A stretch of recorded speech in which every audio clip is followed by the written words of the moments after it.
lower goes after the first price.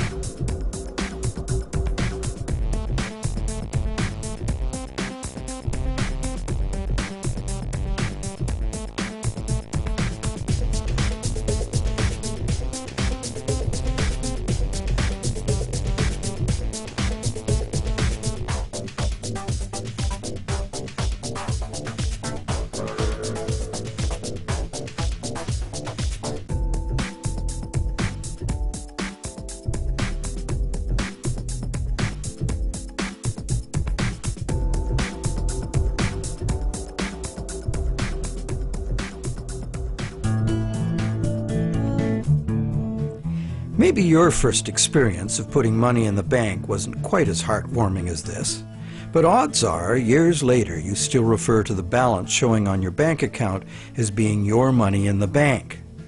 But it isn't. If we have a deposit box at the bank, the valuables we put in it are still ours. We're just renting secure space to store them. In common usage, the word deposit means to set something down. But the use of the word deposit to refer to a bank account is misleading. A bank deposit is in reality a loan. What the amount in our bank account really indicates is how much money the bank owes us. It's a record of the bank's promise to pay us money, not the money we deposited itself. The difference is important. The truth is, when we hand the contents of our piggy bank to the bank teller, our money becomes the bank's money to do with as it pleases. All of the money in the bank is the bank's money. None of it is ours. That's why the bank pays us interest. We have loaned the bank our money. This may seem to be a semantic distinction. We know we can go to the bank at any time and take our money out in cash if we want to. But the distinction is not semantic, nor is it trivial. The distinction is crucial. What happens in banking affects everyone, and yet few of us know anything at all about how banking really works. The entire world economy now runs on a system of credit provided by banks, and when that credit system breaks down, everyone suffers.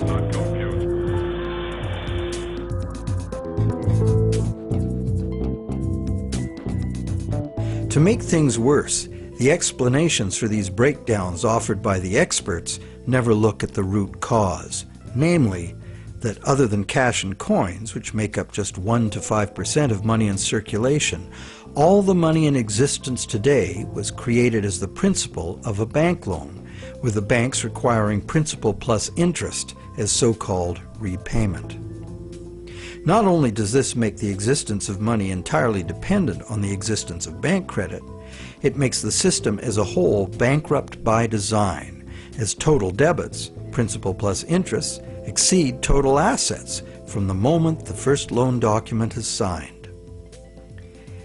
As the global banking system staggers towards worldwide collapse, more and more people are realizing they can no longer ignore the realities behind banking as it is practiced today. Many have lost their homes and jobs due entirely to the unsustainable practices of moneylenders. It's time people understood money and the pressing need to fundamentally change the way it works.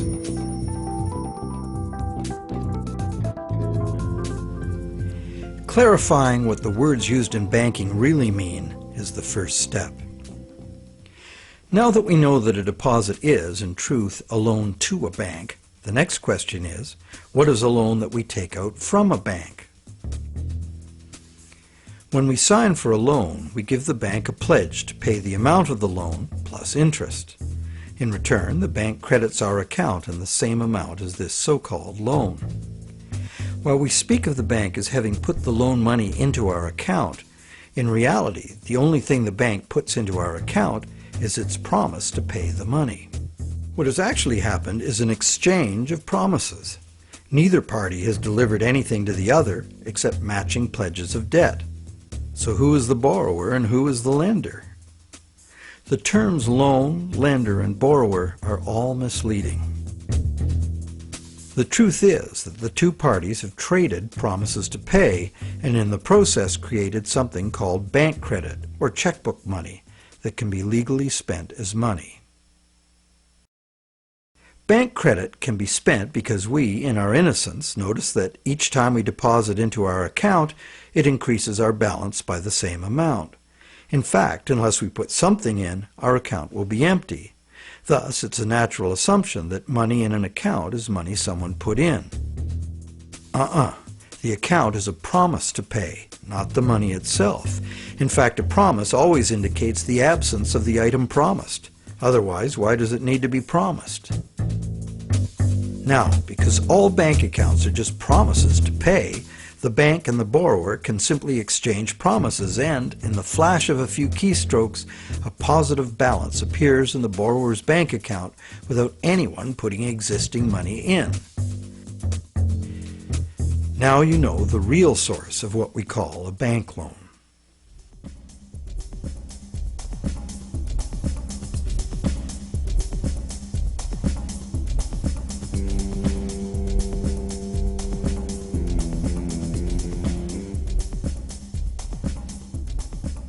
How different would it be if two parties just got together in a basement with a printing press and created new money that way?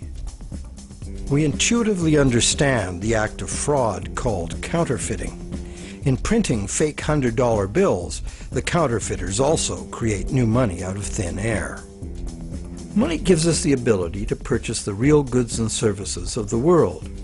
It's clear that the counterfeiters have created new ability to purchase real goods and services without giving anything in exchange except a fancy piece of paper.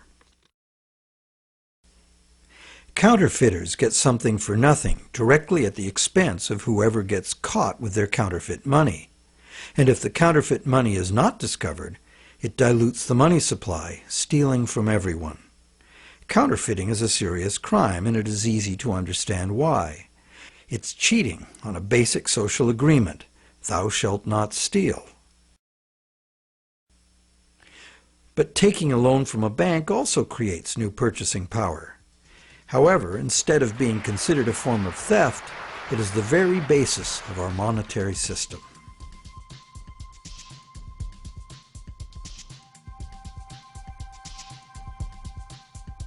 How did one form of creating money out of thin air become a crime and the other become standard business practice and the source of almost all our money?